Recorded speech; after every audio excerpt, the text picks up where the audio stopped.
Bienvenue dans cette nouvelle émission, donc Dragon Ball Universe, dans laquelle je parlerai, comme le titre l'indique, de Dragon Ball. Alors pourquoi je lance cette chronique que maintenant? Eh ben parce que du coup, ce week-end est sorti l'épisode 100 de Dragon Ball Super, et ça me paraissait intéressant, du coup, vu que je suis un grand fan de Dragon Ball, de parler une à deux fois par mois de Dragon Ball, de m'offrir mon petit kiff. Et du coup, on commence de suite avec un top 5. On va commencer avec un truc très très simple. Un top 7 parce que c'est Dragon Ball, hein, je t'apprends rien. Un top 7 de mes personnages préférés de l'univers de Dragon Ball, enfin, du moins entre Dragon Ball, Dragon Ball Z et Dragon Ball Super de ces trois périodes-là de l'univers de Dragon Ball.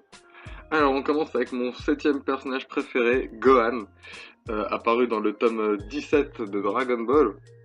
Gohan, donc le fils aîné de Goku, qui, on le voit en tant qu'enfant dès le premier tome, avec l'arrivée de Raditz sur Terre, qui d'ailleurs, Raditz, qui est l'oncle et le frère enfin, qui est le frère de Goku et l'oncle de Gohan, se servira de Gohan comme d'appât pour forcer Goku à tuer 100 terriens et détruire la Terre pour la remettre entre les mains des Saiyans. Et Gohan est un de mes personnages préférés puisque on l'a vu, en fait, j'ai presque grandi avec Gohan en fait. Je regardais Dragon Ball quand j'étais gamin et Gohan était gamin du coup dans ces épisodes-là. Et du coup, au fur et à mesure que Gohan grandissait, j'ai presque grandi aussi. Et du coup, c'est pour ça que Gohan est l'un de mes persos préférés dans l'univers de Dragon Ball. Et on l'a vu passer du petit gamin apeuré, entraîné par Piccolo, puis se transformer enfin se combattre avec les hommes de Freezer sur Namek, puis se transformer en Super Saiyan 2 lors du Cell Game pour enfin devenir Great Saiyaman et le Gohan ultime qu'on adore tous.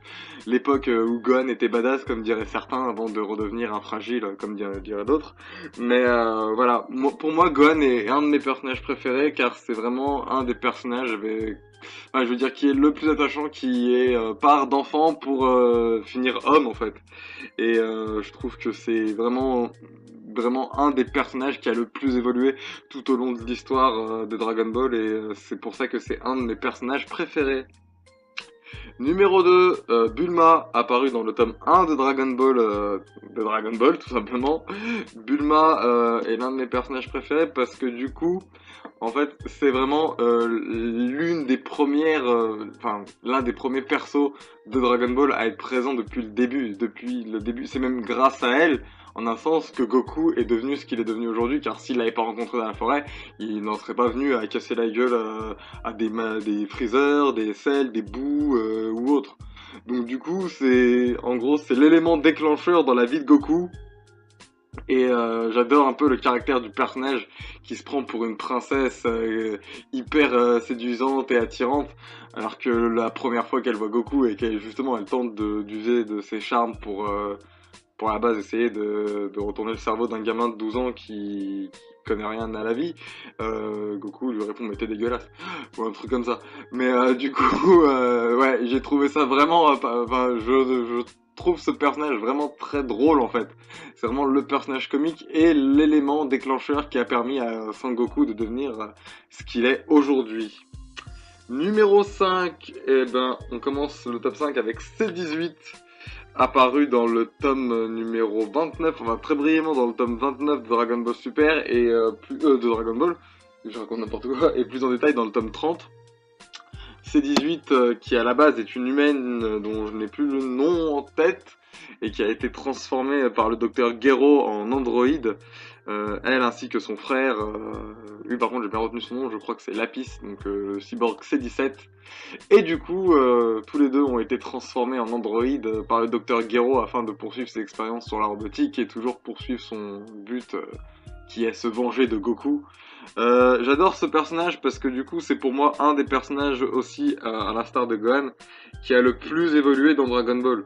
C'est-à-dire que à la base elle faisait partie des méchants, elle était sous l'influence du côté obscur, et en fait quand elle s'est rendue compte que tout ce qu'elle a vécu, enfin du moins tout ce dont pourquoi elle a été créée n'a plus lieu d'être puisque Cell a disparu, Dr Gero a disparu, son frère a disparu et C16 a disparu, elle se retrouve un peu toute seule et au final, elle finit par se marier avec un de ses anciens adversaires et même à fonder une famille et avoir une gosse avec lui et finalement devenir une femme tout ce qu'il y a de plus normal, j'ai envie de dire, même si elle n'oublie pas ses facultés à se battre, hein, puisqu'elle est toujours capable de se battre, comme on a pu le voir dans l'arc de la survie de l'univers, l'arc en date, là, l'épisode 99, si je dis pas de bêtises, où elle a son petit moment.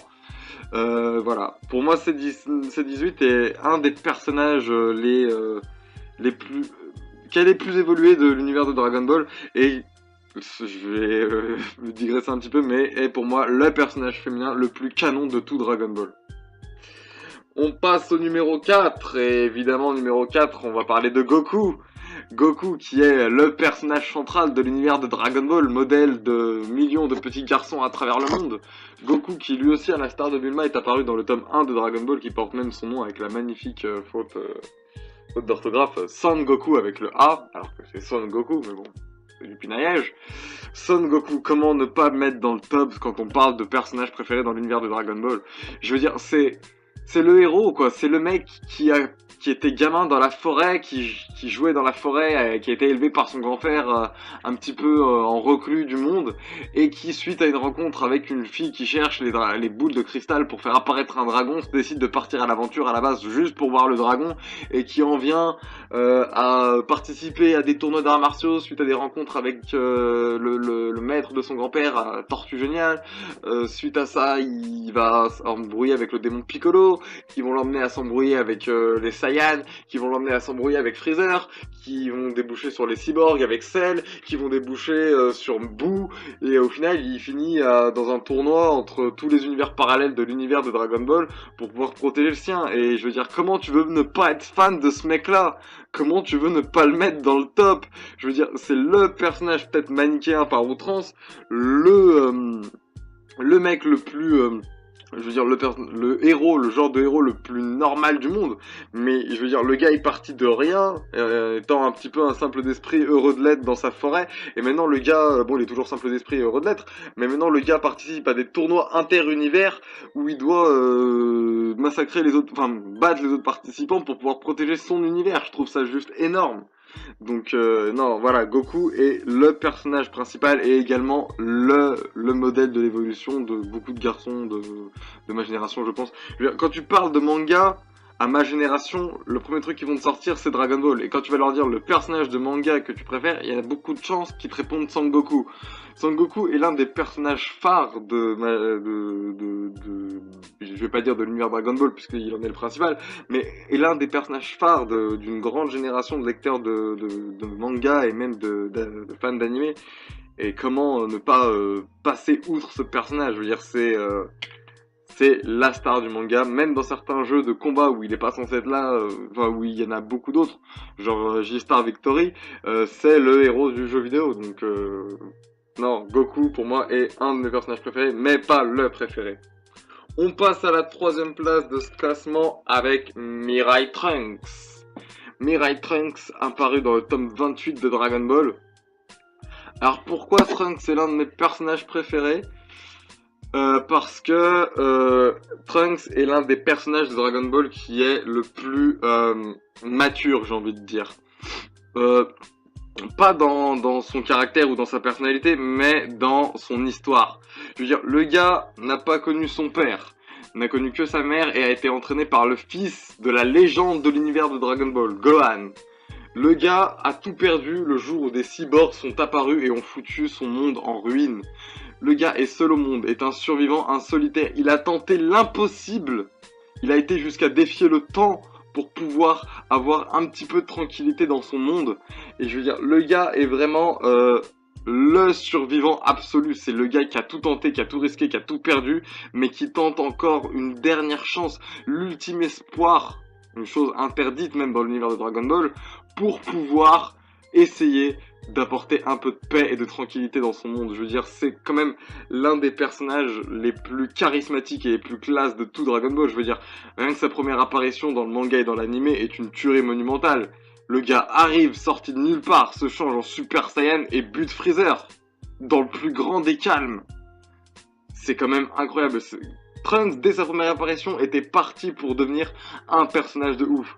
Mais le pire, c'est son background. Je veux dire, quand tu sais que c'est le fils de Vegeta et Bulma qui vient du futur, et que le gars tente de sauver son présent en modifiant le passé, Bah voilà, c'est révélation de ouf. Ce personnage, c'est révélation sur révélation, charisme à l'état pur, et histoire d'une maturité jamais vue dans Dragon Ball. Donc non, franchement, Mirai Trunks est pour moi même le meilleur good guy de tout l'univers Dragon Ball. Et justement, on parlait du meilleur good guy, on va passer au bad guy. Personnage préféré numéro 2, Freezer, l'empereur du mal. Le méchant responsable de la création du Super Saiyan, de l'état de Super Saiyan chez Goku. Freezer est en gros le méchant ultime. L'un des meilleurs méchants, même le premier gros méchant que Goku rencontre, si on se concentre sur la partie Z, apparu dans le tome 21 de Dragon Ball, nommé Monsieur Freezer, voilà, je veux dire, c'est pas rien, c'est l'empereur Frieza, le maître du mal, le numéro 1 de l'univers avant que Goku ne débloque le Super Saiyan. Enfin, je veux dire, c'est pour moi un des meilleurs méchants, un des méchants qui est tellement charismatique que, enfin, je veux dire, il fait très méchant des années 90-80, mais il reste classe à ne pas, enfin, il pète la classe lui aussi, comme Trunks avant, il pète la classe. Je veux dire, là, il est sous sa forme finale. Sous sa première forme, il ressemble du coup à ça. Il a 4 formes, Freezer, 5 si on compte ce qui se passe dans Dragon Ball Super maintenant. Mais voilà, au début il est tout petit, un petit nain violet dans une espèce de bouboule flottante. Bon après il devient un peu plus grand, après il devient une espèce de créature qui ressemble au xénomorphe. Et à la fin il rapetissit, il devient une forme beaucoup plus sobre. Et il est encore plus puissant, plus balèze et plus cruel qu'avant. Et même, je veux dire, dans Dragon Ball Super, dans l'arc de la survie de l'univers, donc Freezer est finalement recruté en étant le 10e candidat de l'univers 7, pardon, excusez-moi. Et du coup, il tente dès le début de foutre la merde. Il essaie de conclure d'alliance avec un autre univers, et les cailloux lui disent, mais t'as bien conscience que si ton univers est détruit, tout ce qu'il y a dedans sera effacé, je veux dire, tu en as conscience. Et t'as pas des gens il y a forcément des trucs auxquels tu tiens, des gens que tu veux protéger, des gens que t'aimes, machin. Et là, Freezer regarde le caillou droit dans les yeux et lui dit, désolé, je vois pas de quoi tu parles. Je veux dire, le gars est le méchant ultime, l'un des meilleurs méchants qui a conscience d'être un méchant et qui en a tellement rien à foutre qu'il en devient classe, charismatique et hyper attachant. Donc non, pour moi, Freezer est le meilleur méchant de tout l'univers de Dragon Ball. Et je sais que je vais faire des jaloux avec les Boo, les Cell, les Broly là, mais pour moi, Freezer est le méchant ultime de l'univers de Dragon Ball qui a conscience d'être un méchant. Et on passe à mon personnage préféré de l'univers de Dragon Ball, apparu pour une fois dans Dragon Ball Super, puisqu'il s'agit de Black Goku. Black Goku, apparu donc, si je dis pas de bêtises, dans les épisodes 48 à 66 de Dragon Ball Super et dans le tome 2 du manga Dragon Ball Super. Black Goku est pour moi le méchant ultime. Je sais qu'il est extrêmement recopié sur Thalès, un des méchants des films Dragon Ball, mais pour moi, j'adore ce personnage. Déjà, c'est un espèce de petit fantasme, tu vois, un Goku maléfique. Et je veux dire, le personnage, donc du coup, qui a pris cette apparence, qui a pris l'apparence de Black Goku, donc Zamasu, qui est un méchant, qui n'a pas conscience d'être méchant, qui en gros se considère comme le gentil de l'histoire, et qui, alors, ayant vu la puissance de Goku à l'œuvre, se dit, je dois m'emparer de cette puissance, je dois la faire mienne, pour pouvoir la mettre à profit dans mes objectifs. C'est juste un méchant incroyablement cool. Vraiment, de toute façon, l'arc Mirai Trunks de la série Dragon Ball Super est une tuerie d'écriture dans tous les sens. Donc le personnage de Black Goku est encore plus une tuerie dans le travail d'écriture. Je veux dire, voilà, une fois qu'on sait ça, une fois qu'on sait qui il est et pourquoi il ressemble à Goku et pourquoi il est méchant, je veux dire, ça fait le taf. Et franchement, moi j'ai kiffé ce personnage du début jusqu'à la fin. C'était mon personnage préféré. Limite, j'étais déçu qu'il fusionne avec Zamasu pour devenir Gotai Zamasu. Mais voilà quoi, je veux dire, Black, déjà en termes de visuel, claque. Sa première apparition dans l'animé est une tuerie, il t'inspire vraiment pas confiance, il fait vraiment flipper. Dans le manga, il a une classe incroyable sur la page où il apparaît. Black transpire le charisme par tous les pores de la peau. Et franchement, c'est l'un des meilleurs personnages méchants de Dragon Ball Super qu'on ait eu jusqu'à maintenant. Voilà, donc ce top 7 est terminé à présent. Quant à moi, je vous donne rendez-vous la prochaine fois pour une prochaine vidéo, peut-être un Dragon Ball Univers, ou alors un Dragon Ball Univers, ou alors une autre vidéo sur un autre sujet. Voilà, comme d'habitude, n'oubliez pas de vous abonner au Facebook de l'émission et à ma chaîne YouTube, ça me ferait très plaisir.